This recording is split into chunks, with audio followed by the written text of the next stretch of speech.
Welcome to Daily Wisdom, Walking the Path with the Buddha, a podcast shared by David Roylance. This podcast is dedicated to guiding you to completely eliminate the discontent mind and the suffering it causes by attaining enlightenment. Learn and practice the teachings of Gotama Buddha that will guide you to fully attain a peaceful, calm, serene, and content mind with joy. To support this podcast, visit patreon.com/support Buddha or visit buddhadailywisdom.com, where you will discover a full range of courses, retreats, and online learning resources to assist you on the path to enlightenment. Now, here's our teacher to share more.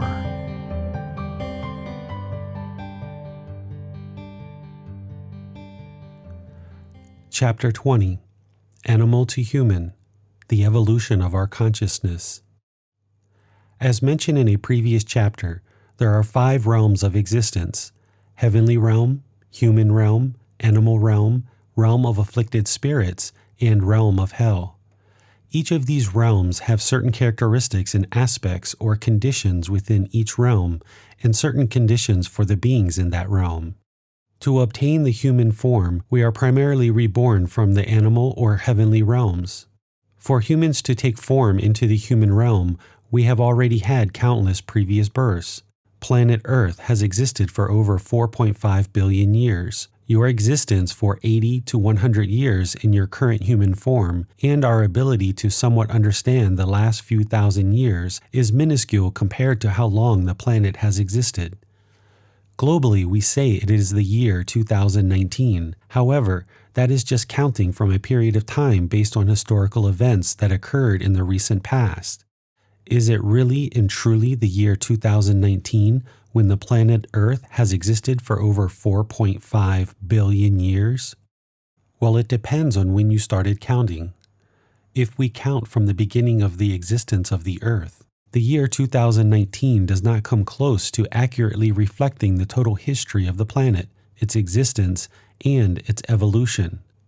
There is a lot more to learn here on this planet than what you currently know or understand. Keeping this in mind, your own existence in the human form is also minuscule in the grand scheme of planetary existence. Our 80 to 100 years of natural life is a blink of an eye compared to the total time and existence of the entire Earth.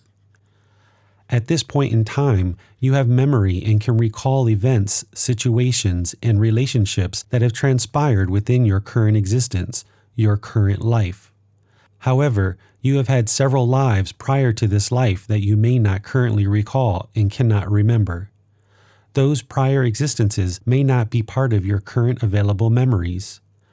As the mind wakes up closer and closer to Nibbana, the mind may have memories of previous lives. The process of Nibbana will allow you to attain a higher and higher consciousness, which allows you to see more of your current life and past lives. As you ascend to a higher place, you can see more of the bigger picture. Just like if you are in a village or city, you can only see and experience what is in that village or city. But if you relocated to a higher location on a nearby mountaintop, you would be able to see all the other villages from this higher vantage point and how all these villages interconnect from one to the other. Attaining a higher consciousness will have the same effect as being on top of the mountain. As you attain a higher consciousness, you will see more of your existing life and how to create a smooth and peaceful existence within this life. You may also observe previous births in the other realms, including previous births in the human realm. To obtain rebirth in the human realm, you would have needed to generate significant amounts of wholesome or good karma in your previous births. Seeing past lives is not necessarily important because they are in the past and have no significance on your attaining Nibbana in this life.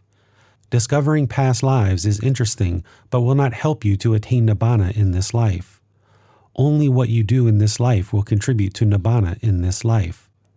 Nothing from past lives and nothing in the past from this life matters. It's in the past and does not affect your ability to attain Nibbana in this life. Being born into the human realm means there have already been countless previous births within all 5 realms. A certain amount of rebirths into the human realm occur from the heavenly realm. The vast majority of all rebirths occur out of the animal realm into the human realm. Gotama Buddha explained that the total volume of all our blood from our previous births is greater than the total volume of water in all of the oceans and seas of the entire world. He also explained that all the milk we have drank from our mother in our previous rebirths is also greater than the total volume of water in all of the oceans and seas of the entire world. Considering the planet has existed for 4.5 billion years and your short lifespan within each of your previous existences, you can easily see how your previous rebirths would be numerous and countless. The total volume of blood from those existences and births would easily total more than all the water of all the oceans on the planet. This is why the goal of this human existence is to reach Nibbana, so that you can eliminate the cycle of rebirth while experiencing a content or peaceful remaining existence in this human form. You and I have been wandering through this entire process of rebirth countless times, being reborn into various forms. Our karma in those previous births have not led us to the teachings which allow us to cultivate our consciousness and gain wisdom to completely escape this cycle of rebirth. You are still bound by the 10 fetters which will keep you trapped in the cycle of rebirth until you work to eliminate these from the mind. Animal to human. To exist in the human realm, it means you have been previously reborn into the animal realm countless times. You may not remember these births at this time, but you may gain these memories as you continue to develop your consciousness. But even in your current mental state, you can understand the process of rebirth and that you were previously reborn as an animal. Let me explain. Many people consider humans to be animals, more developed and intelligent, but nonetheless, we are often considered animals. If you think about how the human mind works, it is very much like an animal's mind, but much more evolved. When we were first reborn into the human realm, we are evolving out of our countless previous animal existences. Just like an animal, we do not have the ability to remember events, people, or situations in great detail. As a human, the mind operates on a praise and reward and continues to function best in a praise and reward structure, just like an animal. Even though we are now in the human realm, we go through all the same trials and tribulations of the animal realm because the consciousness is evolving out of the animal realm. We begin to understand through developing the mind how to eat and what food does for the body. We learn to walk, talk, interact, socialize, and what is acceptable or not acceptable within our pack of like species. We learn through our experiences and interactions with other humans, just like animals learn through the experiences and interactions they have with other animals of the same kind. Some animal behaviors are instinctive while others are learned behaviors, just like with humans. We have many instinctive behaviors while many of our behaviors and conduct is learned behavior. Humans left on their own without socialization, learned behavior, and without the ability to acquire more wisdom, we would instinctively revert to our animal consciousness. The animal consciousness is overwhelmingly preoccupied with basic survival instincts that are born out of greed, hatred, delusion, accumulation of an ego, and protection of a self with constant cravings. Keep in mind that greed encompasses strong craving and a lack of interest to share or be generous, which includes the excessive accumulation of food. Animals are well known for hoarding food without interest to share.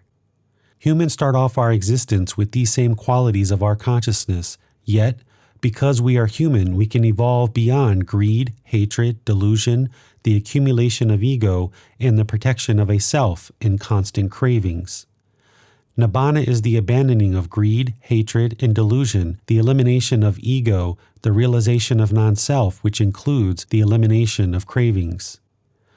The process of Nibbana is, in effect, evolving beyond our animal instincts and consciousness into the human realm of existence with a higher consciousness.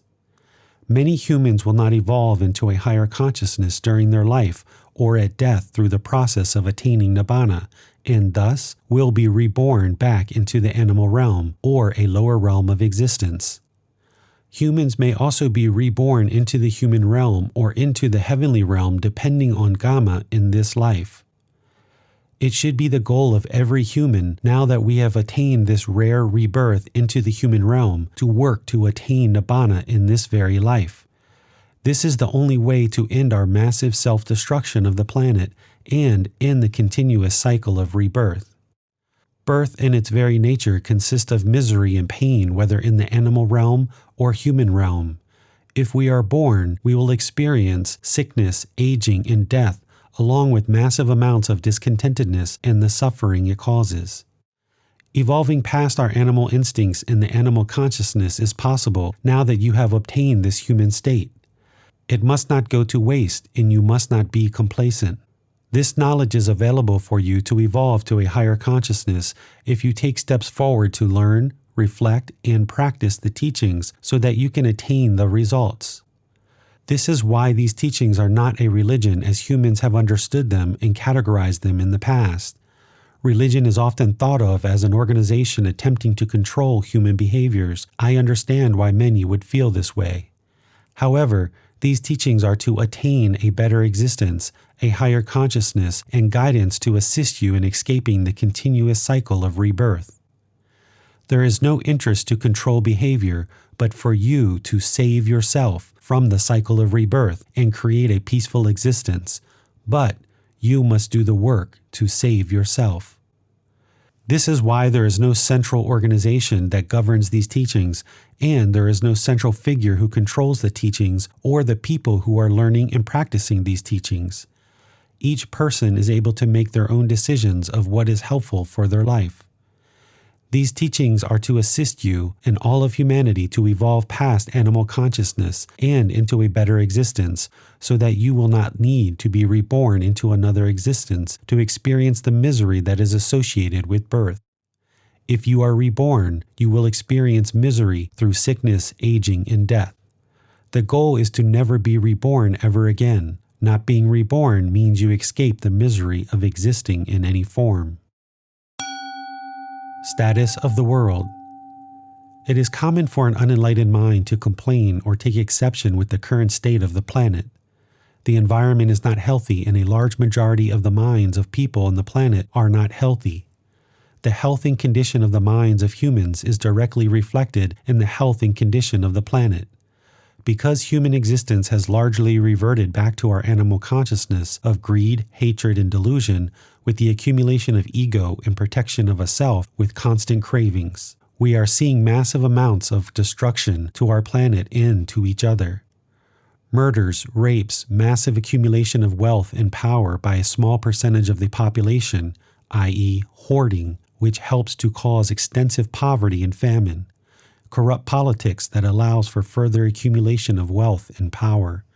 Diseases, invented diseases that help to create wealth with costly medical procedures or medications. These and countless other problems exist on the planet due to the mind of humans reverting back to the animal consciousness of greed, hatred, and delusion, with the accumulation of ego and protection of a self with constant cravings.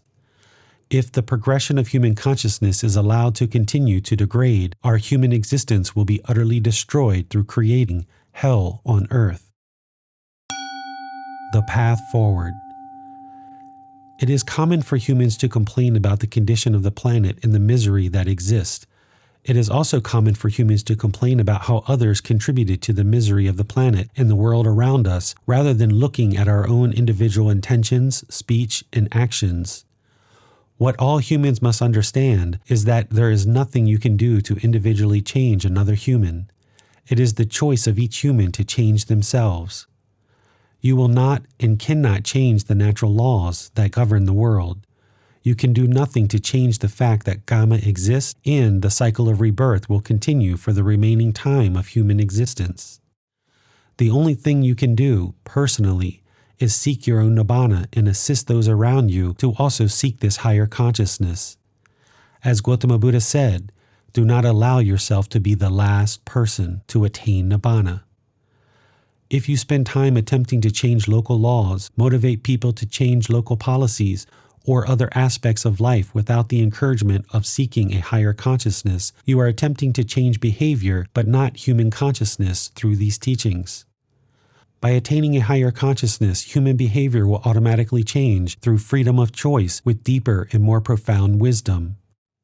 We must be the influence and motivators to encourage all humans to improve their consciousness, to abandon greed, hatred, and delusion, to dissolve the ego and realize non-self with the elimination of cravings.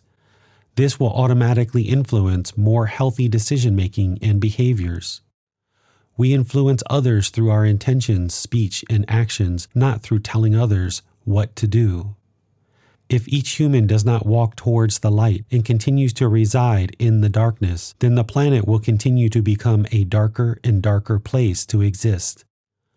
Most of us do not have the influence or ability to change or affect large populations of people unless you are a leader within your community. Most of us live a daily life with a handful of close friends and family around us. We attempt to change a rule or policy that we think will bring about a better existence for those people in our immediate society. However, working endlessly to influence change or to change a law, policy, or specific condition of the human existence as it exists in this current modern time does little to influence the overall evolution of our entire human species and planet that has existed for over 4.5 billion years. Do you have any insight into the laws or policies that existed a few 100,000, millions, or billions of years ago? No, because all of that is well in the past and does not matter. It was all impermanent, and all that matters is this present moment. But the natural laws that govern our existence have not changed and still influence everything about our existence. You need to learn and understand these natural laws of existence in order to create a peaceful existence in this life. All you can do as an individual is to make a decision to work towards attaining a higher consciousness while motivating and encouraging those around you to do the same through your own intentions, speech, and actions. But it is your salvation and inner growth that is the most important. There is nothing you can do to change another human. They need to make their own decisions to change and evolve to a higher consciousness. When you have attained Nibbana, you will not experience any anger, have feelings of frustration, or blame others for the problems you face. You will not have anxiety, sadness, boredom, loneliness, fears, or other discontent emotions. When you attain Nibbana, you will have eliminated your cravings and addictions. You will have generosity, loving kindness, and compassion for all beings. You will not discriminate or judge others. You will not have a desire to always be right and argue. If these exist now, you need more growth and more inner development to fully awaken to your higher consciousness. It is not selfish to focus on yourself and your own evolution and growth. You can run around the earth focusing on changing society's laws, modifying a policy, or conducting business. Those things are needed as well, but if you are neglecting yourself in your own inner development, then you are not serving yourself nor humanity to the best of your ability. You must work to evolve your consciousness beyond the animal instincts and into a higher human consciousness. As you do that, you will be a better parent, friend, family member, employee, boss, or whatever it is that you would like to do in life. As you develop a higher consciousness, the sky is the limit. You need to start with right view. Understand that you and you alone cause your discontentedness, and you can eliminate your discontentedness by eliminating attachments and aversion, seeking Nibbana. Without this basic and most important understanding, you will blame others for your condition within this human existence. You will feel there is no ability for you to improve or modify anything to escape the misery. You will feel hopeless and a victim to your surroundings and the events in your life. Nothing will improve. But you have 100% ability to create change in the current condition of the mind. You and you alone are the only person that can improve your consciousness through learning and practicing these teachings. You can pray to God, worship God for eternity, or practice worshiping of other entities. However, worshiping is not going to gain you favor nor create a better life for you. God is not a genie in a bottle, and if you have a belief in God, it is you that must do the work. God will not change your life, only you can do that. You cannot just worship or believe, you must practice the teachings that lead to an improved existence. Nothing external will create inner peace and allow you to attain Nibbana. There is no need to pressure or force others to practice teachings that you yourself are not fully practicing, do not fully understand, and have potentially been misinterpreted. Belief is only belief, but by practicing teachings that produce results, you will know that they are beneficial because your life will improve. You will see the truth and wisdom in your practice as the mind becomes more and more liberated. Thus, concentrated, stable, peaceful, calm, serene, and content with joy, the mind will become unshakable. Childhood development. Because humans mainly evolve out of the animal realm, you will find that the best way to guide, teach, and lead humans is through praise and reward, like you would expect in training an animal towards good behavior and good choices. You need to treat all beings with loving kindness and compassion, but we can also guide our children in these teachings and through life's many lessons, much like we would any being through praise and reward. Currently, there are still families around the world who choose to hit children as part of their disciplinary process to guide and teach. This practice is born out of our animal instincts to fight, have anger, and aggression when something is done around us that we disagree with. Instituting capital punishment to kill other beings who have committed crimes we feel should not be part of our society is also from our animal instincts and should be eliminated from our global society, as killing any being produces unwholesome karma and promotes killing. Why would someone in society feel they are wrong for killing if governments sponsor killing through capital punishment, wars, and assassinations? Leaders of governments are promoting killing while condemning the killing that happens on their streets. This conduct of governments is teaching humans that killing is appropriate and acceptable if someone has done something we feel is wrong. As an animal, if something happens that angers us or we disagree with, we will fight and show aggression until the other animal complies with our request and there is a battle to death. This is animal behavior that needs to be purged from our human consciousness. To guide our children to a higher consciousness, we must be actively working to earn our own Nibbana while being a role model for our children to seek the same. If we continue the destructive cycles of the past, we will continue to see destruction throughout the world. Positive encouragement and positive influences will help to guide humans to a better existence.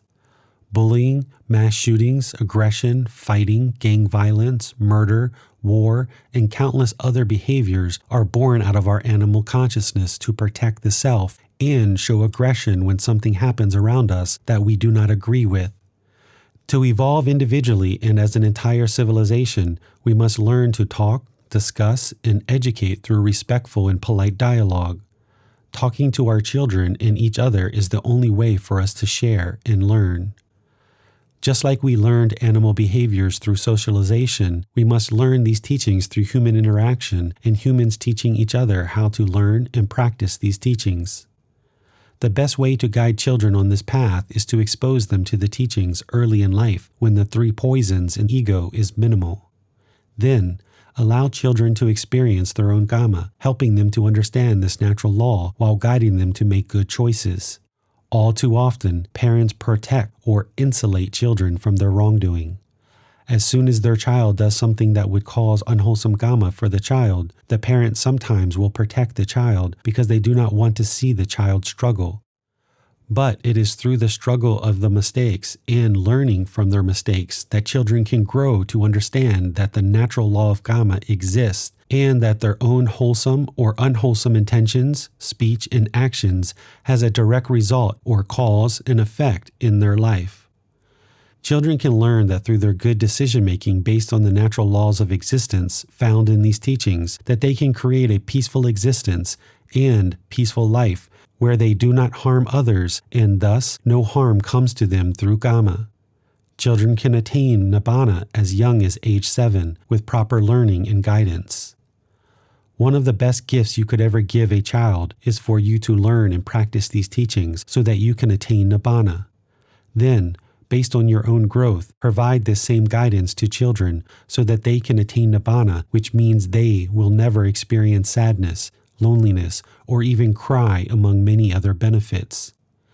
Children can experience a peaceful, calm, serene, and content mind with joy from early in life, being able to have healthy and productive relationships that benefit their life for their entire life, without experiencing a life full of frustration with a discontent mind and the suffering it causes. The very best gift we could ever give a child is to guide them towards attaining Nibbana, cultivating a mind that has eliminated feelings such as sadness, anger, frustration, boredom, loneliness, etc., while practicing generosity, loving kindness, compassion, sympathetic joy, and equanimity towards all beings. Today, we have countless stimuli in our life. We teach each other, but we also learn through media like TV, internet, music, and gaming. All of these various media and images we hear and see shape our views and perspectives. All input into the mind is teaching and educating us. Video games and other media that show graphic content or have us participate in graphic content does not help to educate us beyond our animal instincts and animal behaviors. While gaming and media can be entertaining, it can also be damaging to our consciousness, making the mind feel it is acceptable to harm and kill. While we may say it is just a game or it is just a movie, gaming becomes real life, especially when these games are played and media viewed extensively from young age into adolescence and adult life without proper guidance from these teachings. While these same games are played throughout the world and graphic media input into the mind, there are only a few places in the world that experience massive hatred and acts of violence. The places that experience the most violence and hatred are those places that are lacking in the social guidance offered by these teachings. Be thoughtful of the media that goes into the mind. Graphic violence or other media can persuade you away from a solid practice and impact the calmness or stability of the mind. Painful feelings, pleasant feelings, feelings that are neither painful nor pleasant, i.e., discontentedness, can arise through media that affects the mind. All input into the 5 sense faculties and the mind, the doorways to discontentedness, can impact the mind. So choose wisely what you allow into the mind to absorb through the sense faculties. You can see that hatred and countless acts of violence have drastically increased decade over decade. Mass shootings and violence are being perpetrated throughout the world on a large scale through individual events and terrorist organizations. We can continue to deny the existence of massive amounts of hatred in our world, which is exacerbated and stimulated by our choice of input into the mind with lack of guidance, or we can implement the guidance found in these teachings to guide the world to a better existence. The source of anger, aggression, and mass violence is not the video games or media. It is our roots in the animal realm and our previous animal existences. However, the media we choose to put into the mind encourages or arises animal instincts and behaviors. Making wise choices to purge hitting for discipline, eliminating input into the mind of media that promotes hatred, violence, killing, decisive or false speech, sexual misconduct, taking what is not given, use of substances that cause heedlessness, and ensuring governments and leaders do not support the same will ensure that we guard our doorways to discontentedness through wholesome input into the mind. While the 5 precepts ensure the elimination of a significant portion of unwholesome karma for each individual, they also guide each human away from your animal instincts and animal consciousness. Learning and practicing these teachings will ensure that we continue to evolve as a species and global society and move away from our roots in the animal world and closer to awakened human beings. The end of each chapter will have learning resources for further exploration. You will be able to explore videos, podcasts, quizzes, etc. to deepen your learning of the content you read in each chapter. Please see the ebook for more details on these resources. As you have questions or need clarification on these teachings, you are welcome to post those into the Facebook group Daily Wisdom, Walking the Path with the Buddha, or contact the author privately for in-depth learning. Daily Wisdom, Walking the Path with the Buddha, facebook.com/groups/Daily Wisdom 999. Thank you for listening to this podcast. To provide support for this podcast, visit patreon.com/support Buddha. To access more teachings, visit buddhadailywisdom.com. There, you will discover a full range of courses, retreats, and online resources to assist you on the path to enlightenment. Remember to establish a daily, consistent meditation practice, along with learning and practicing these teachings. A well-developed meditation practice is the foundation in which to train the mind to attain enlightenment.